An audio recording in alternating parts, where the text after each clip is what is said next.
नमस्कार। Today India news में आपका हार्दिक स्वागत है। मैं हूं आपके साथ अरुण श्रीमान। आज के इस बुलेटिन में चर्चा होगी राजनीतिक गलियारों की, सामाजिक और आर्थिक खेल हलचलों की। चलिए सबसे पहले नजर करते हैं आज की सुर्खियों पर। एसटी वर्ग के लोग, देखिए, मैंने जिस दिन ये ऑर्डर आया था उसी दिन अपना पक्ष रख दिया था। पहली बात, एससी एसटी का जो रिजर्वेशन है उसका आधार आर्थिक नहीं है कि उसमें क्रीमी लेयर या वर्गीकरण किया जाए। उसका आधार जो है वो अनटचेबिलिटी है, छुआछूत है, भेदभाव है, जातीय उत्पीड़न है। तो सर्वोच्च न्यायालय को हमारी फिक्र, ये बहुत अच्छी बात है, लेकिन सर्वोच्च न्यायालय को सबसे पहले उन्हीं के ऑर्डर के अकॉर्डिंग जातिगत जनगणना करानी पड़ेगी, फिर उसके आंकड़े जुटाने पड़ेंगे, उसके आर्थिक आंकड़े भी जो है जारी करने पड़ेंगे, तभी वो इस चीज सब चीजें कर सकती है। तो उनको करना पहले चाहिए, अगर वो दलित वर्गों के इतनी हितैषी हैं तो उनको सब सारा बैकलॉग भरवाना चाहिए और जातिगत जनगणना के ऑर्डर सरकार को देने चाहिए। अगर एससी एसटी एकजुट रहेगा तभी अपनी लड़ाई लड़ पाएगा। हम तो लंबे समय से अभी जो है एसजीपीजी जो है वहां लखनऊ में और इलाहाबाद जो है यूनिवर्सिटी में जिस तरह से एनएफएस करके हमारे लोगों को निकाला गया, ये स्पष्ट है उन एनएफएस को भरवाने के लिए सरकार ने क्या किया है, उन एनएफएस को भरवाने के लिए सुप्रीम कोर्ट ने क्या किया है, तो वो कुछ नहीं किया है। हाँ, हमेशा कोशिश ये की गई है कि इनके जो लड़ने वाले लोग हैं उनकी ताकत कम किया जाए। अब एससी एसटी बंटने वाले नहीं, आप ही देख लो इस फैसले का कितना समर्थन, कितना विरोध हो रहा है, तमाम लोगों में इसका विरोध है। तो हम स्पष्ट है कि हम अपने लोगों को बंटने देंगे और हमें अपने लोगों की चिंता है। इसलिए हमने स्वतः जो है 1.5 साल पहले मांग की थी कि जिन जातियों को अवसर नहीं मिला है उनको उनका आरक्षण बढ़ा के 15% शेड्यूल कास्ट को मिलता है और 5% बढ़ा के उन बाकी जातियों का आरक्षण देने की व्यवस्था सरकार करे। ये 1.5 साल पहले हमने लखनऊ पीसी करके कहा था और दिल्ली में भी। और जो ओबीसी की वैसी जाति है उनको भी जो है 15% अलग से रिजर्वेशन देने का काम जो है 27% से अतिरिक्त सरकार करे, लेकिन कहाँ सुना, सुप्रीम कोर्ट ने भी नहीं सुना। तो जब आप ईडब्ल्यूएस 10% दे सकते हो तो आप जो है 5% शेड्यूल कास्ट के लोगों को बढ़ा क्यों दे सकते? तो मेरा मत तो ये है कि 100% रिजर्वेशन 2% सरकारी नौकरी में कर देना चाहिए। 98% प्राइवेट सेक्टर है, 2% सरकारी नौकरी में 100% रिजर्वेशन होगा, तो इसकी इतनी संख्या उसको आधार पर उसको मिलना चाहिए। हम सहमत हैं, हमारे भाइयों को कुछ मिलेगा तो हम तो आगे बढ़कर उनका स्वागत करेंगे। लेकिन अगर कोई साजिश करके, कोई षड्यंत्र करके हमारे अधिकारों को लूटने का काम किया, छीनने का, तो ये हम बर्दाश्त नहीं करेंगे। डाका नहीं बर्दाश्त करेंगे अपने हकों पे। इसके लिए चाहे सरकार से जो अध्यादेश लाने की बात हो, चाहे सुप्रीम कोर्ट में जो है रिपिटिशन दाखिल करने की बात हो, या मैं आज सारे मेंबर ऑफ पार्लियामेंट जो शेड्यूल कास्ट और ट्राइब के हैं या जो सामाजिक न्याय को मानते हैं उन सबसे चर्चा करूंगा और बहुत जल्द जो है एक बड़ा जो है हम अपना इस संघर्ष का स्वरूप सरकार और सुप्रीम कोर्ट को दिखाएंगे। हम अब पीछे हटने वाले नहीं। हम अपने अधिकारों के लिए, स्पेशली मैं चंद्रशेखर आजाद, अपने लोगों के अधिकारों के लिए, बाबा साहब अम्बेडकर ने कहा था कि जब मेरे हित में और देश हित में टकराव होगा तो मैं देश की तरफ रहूंगा, लेकिन जब मेरे समाज के हित में और देश हित में टकराव होगा तो मैं समाज की तरफ रहूंगा। मैं फिर आज कहता हूं कि अगर कोई भी हमारे अधिकारों छीनने काम करेगा तो हम हर कीमत चुकाने के लिए तैयार हैं। मैं अपने समुदाय के साथ खड़ा हूं, उनको ना बंटने दूंगा, ना उनके अधिकार में कटौती होने दूंगा। उनके लिए खड़ा हूं, उनके लिए था, उनके लिए हूं और उन्हीं के लिए हम लोग राजनीति कर रहे हैं। धन्यवाद। वक्फ बोर्ड में बात आ रही है, वक्फ एक्ट की चेंजेस होने वाले हैं, उसमें कुछ कानून बदलने वाले हैं जिससे प्रॉपर्टीज का मुसलमानों की कितनी हितैषी है केंद्र और यूपी की सरकार और तमाम सरकारें बीजेपी की, इसकी से छिपावा नहीं है। मैं फिर कह रहा हूं, आपका मकसद जो है इन वर्गों को कमजोर करना हो सकता है, ताकतवर करना नहीं हो सकता कभी है। वह जनजाति की सूची के भीतर आरक्षण के लिए उप वर्गीकरण अर्थात नई सूची बना सकेंगे, जिससे फिर अनेकों समस्याएं उत्पन्न होंगी। 5 न्यायाधीशों की संवैधानिक पीठ द्वारा ईवी चिनैया बनाम आंध्र प्रदेश राज्य में दिया गया था, तो उसको पलट दिया है। सुप्रीम कोर्ट का जो जजमेंट अभी आया है, उसके तहत जो एससी एसटी में जो जातियां हैं उनको रिजर्वेशन देने का अधिकार जो आज तक पार्लियामेंट और राष्ट्रपति के पास हुआ करता था, वो आज उनसे छीनकर राज्य की सरकारों को देने का काम कर दिया गया।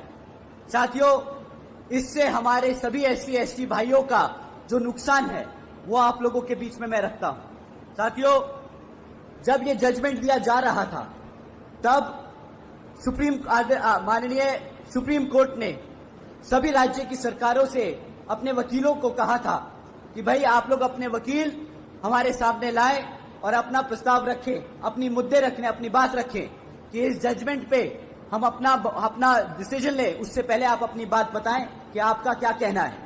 साथियों, कांग्रेस के वकील वहां मौजूद थे, भाजपा के वकील मौजूद थे और उस जजमेंट से पहले किसी भी एक पार्टी के वकील ने उस जजमेंट पे हमारे SC ST भाइयों का हित में एक भी शब्द नहीं बोला। ताकत थी, ये जो शक्ति थी, ये पार्लियामेंट और राष्ट्रपति जी को दी थी, परंतु इन कांग्रेसियों और भाजपा के लोगों ने जानबूझकर ये डिसीजन अपने हित में कराया है ताकि वो आपका रिजर्वेशन छीनने का काम करें। तो साथियों, जब ये कांग्रेसी और भाजपाई आपको लाल किताब दिखाकर बोलते हैं कि हम कॉन्स्टिट्यूशन बचाने आए हैं, हम संविधान बचाने आए हैं, तो साथियों ये ऐसे ऐसे जजमेंट पास कराकर आपसे आपके हक को छीनने का काम कर रहे हैं, आपके हकों को छीनने का काम कर रहे हैं। फिर हमारे खिलाफ चलते हैं, हमारे सीने पे चलते हैं, लेकिन हमारा सीना फौलाद का सीना है। हम लोग तो मजदूर तबके से निकल के आए हैं। हजारों केंद्र की सरकार को ललकार रहा हूं आप सबके सामने, कैमरे के सामने, केंद्रीय सरकार के अंदर अगर ताकत है तो जाति जनगणना आर्थिक सर्वे करवा के दिखा दे, और वो ये भी सर्वे करके दिखा दे किस किस जाति को कितना कितना रिप्रेजेंटेशन मिला है किस किस तरह की नौकरी में, और ये भी सर्वे करके दिखा दे देश के प्राकृतिक संसाधन, जल जंगल जमीन, कोई अपनी माँ के पेट से लेके पैदा नहीं हुआ, उसके अंदर हिस्सेदारी भागीदारी दलित पिछड़े आदिवासी की कितनी है और वो 10-12% की कितनी है। सारे आंकड़े ले तो करके दिखाओ, जाति जनगणना आर्थिक सर्वे करके दिखाओ, पता तो चले किसके हिस्से में क्या आया, किसकी जनसंख्या कितनी है, उसे मिल कितना गया। एक ऐसा केस मैंने देखा जिसमें दलित महिला का बलात्कार हुआ और हाई कोर्ट के जज ने उस केस में अपराधी को यह कह के आरोप मुक्त कर दिया, बरी कर दिया कि कोई अपर कास्ट अछूत के साथ, दलित के साथ रेप कर ही नहीं सकता। ये झूठा आरोप है। शर्म आनी चाहिए ऐसे जजों पे, मुझे शर्म आती है। वो जज का किसने बना दिया ऐसे लोगों को जज? दादा जज, बाप जज, बेटा जज। ये क्लासिफिकेशन यहां भी कर दो कि एक परिवार से एक आ गया तो दोबारा दूसरा नहीं आएगा। वहां 250-300 परिवार ही हाईकोर्ट सुप्रीम कोर्ट के जज बनते जा रहे हैं।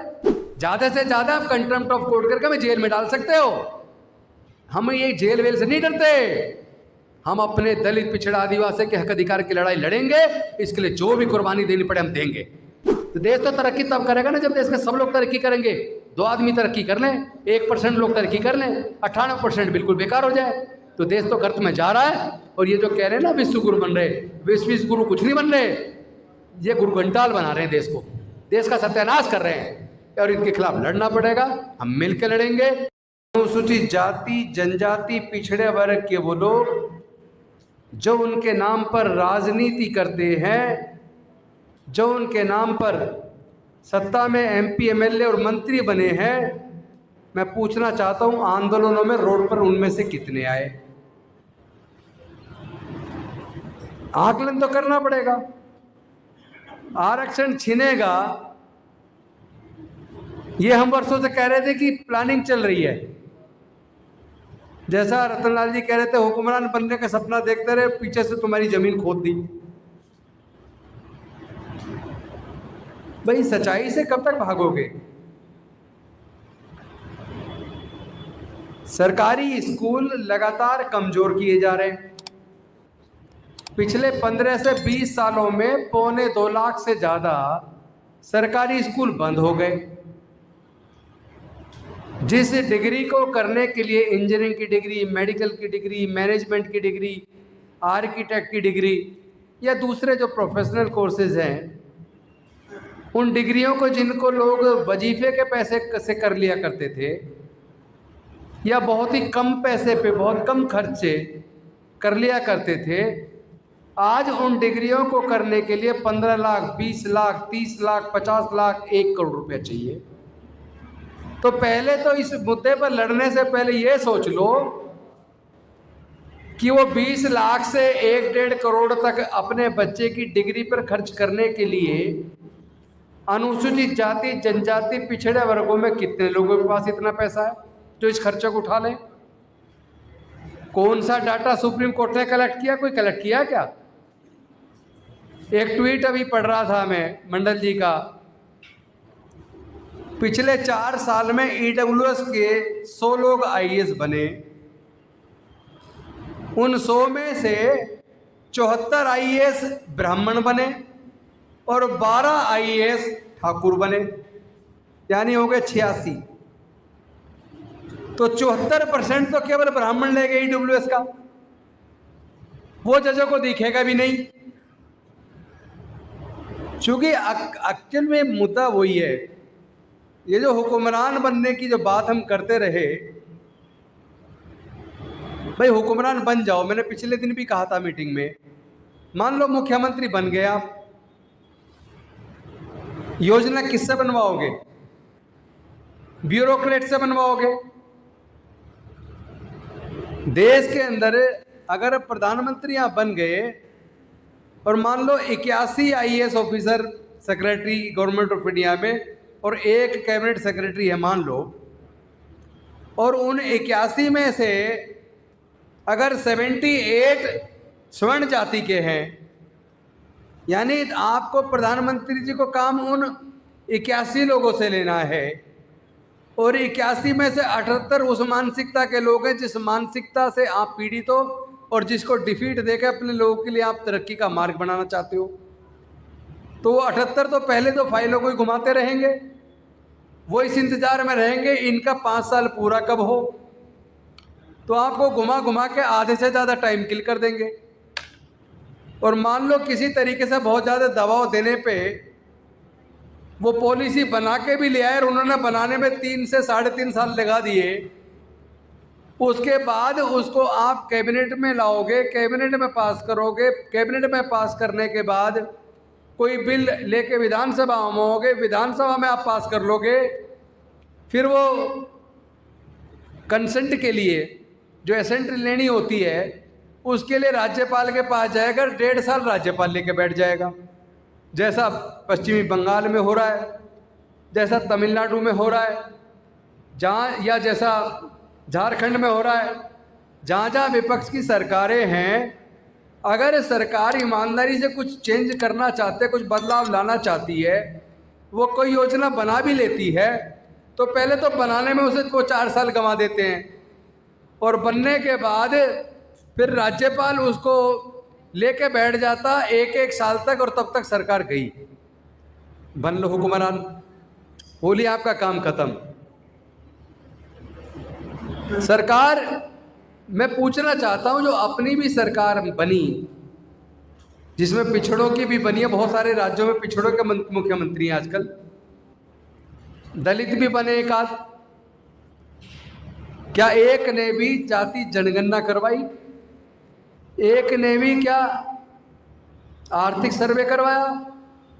जब माननीय सर्वोच्च न्यायालय ने रिजर्वेशन इन प्रमोशन वाले मुद्दे पर एम नागराज वाले जजमेंट में एक 3 लेयर टेस्ट लगा दिया कि प्रमोशन तो ठीक है, आपकी डिमांड ठीक है, उन्होंने कहा भाई पहली चीज़ एडुकेट रिप्रेजेंटेशन होना चाहिए, मान लिया, लेकिन दूसरी चीज़ एफिशिएंसी डाउन नहीं होनी चाहिए, एफिशिएंसी मेंटेन होनी चाहिए, और तीसरी चीज़ आपके पास डाटा होना चाहिए, सर्वे होना चाहिए। अगर आपके पास डाटा है, सर्वे है कि किस जाति के कितने लोगों को रिप्रेजेंटेशन मिला प्रमोशन में, तो आप रिजर्वेशन इन प्रमोशन, तो मैं पूछना चाहता हूं जहां पिछड़े वर्ग के मुख्यमंत्री हैं या जहां दलित वर्ग के मुख्यमंत्री रहे हैं, क्या उन्होंने ऐसा कोई सर्वे करवा के ऐसा डाटा कलेक्ट किया कि किस किस जाति के कितने लोग किस किस तरह की नौकरी में हैं, कितने ग्रुप ए में, कितने ग्रुप बी में, कितने सी में, कितने डी में, कितने गवर्नमेंट ऑफ इंडिया में सेक्रेटरीज हैं, कितने स्टेट गवर्नमेंट में सेक्रेटरीज हैं? अभी आपको एक एग्जांपल देके बताऊंगा। एक बार, पहली बार भारत के इतिहास में पहली बार एक हमारे आईएएस ऑफिसर थे माता प्रसाद, उनका नंबर आया कैबिनेट सेक्रेटरी बनने का, पहली बार भारत के इतिहास में। आपको जान के ताज्जुब होगा, उस वक्त की सरकार ने जो कैबिनेट सेक्रेटरी रिटायर हुआ था उसको एक्सटेंशन दे दी 6 महीने की, उधर उसके 6 महीने बढ़ा दिए, इधर 6 महीने में माता प्रसाद रिटायर कर गए। किस हद तक ये जातिवादी लोग षड्यंत्र करते हैं।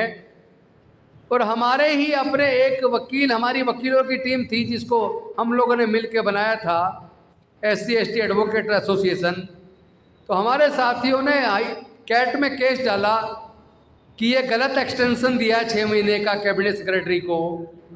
कैट ने उसमें स्टे कर दिया, केंद्र सरकार हाई कोर्ट चली गई और हाई कोर्ट ने उस स्टे को वैकेट कर दिया।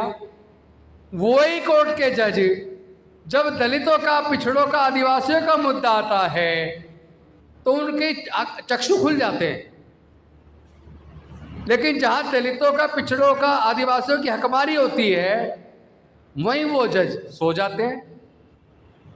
जब किसी मुस्लिम की, दलित की, पिछड़े की, आदिवासी की जमानत का मुद्दा आता है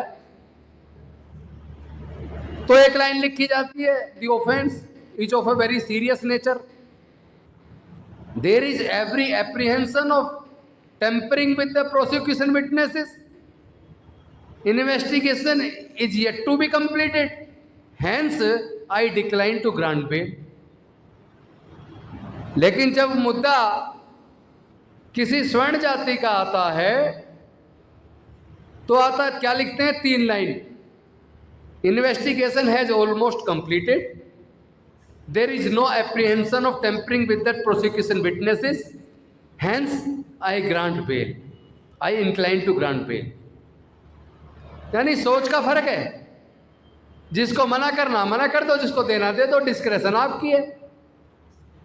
तो जब आप ही का जुडिशियस कैरेक्टर नहीं है, आप ही लोगों को देखो, आपने देखा होगा 2020 में मार्च के महीने में उत्तरी पूर्वी दिल्ली में दंगे हुए।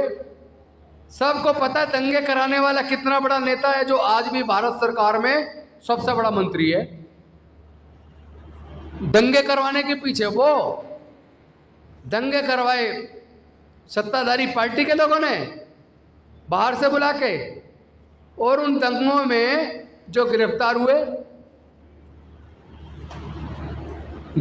हुए लोगों में ज्यादातर आपको जान के ताज्जुब होगा दलित समाज के और मुस्लिम समाज के लोग हैं। और जो इंटेलेक्चुअल मुस्लिम समाज के हाईली एजुकेटेड, जो अपने लोग को जागरूक करने की बात कर रहे हैं, वो 4-4 साल से जमानत का ऑर्डर का इंतजार कर रहे हैं। उनकी जमानत पे सुनवाई नहीं हो रही, जमानत नहीं हो रही। खबरों में बस इतना ही। देखते रहिए टुडे इंडिया न्यूज 24।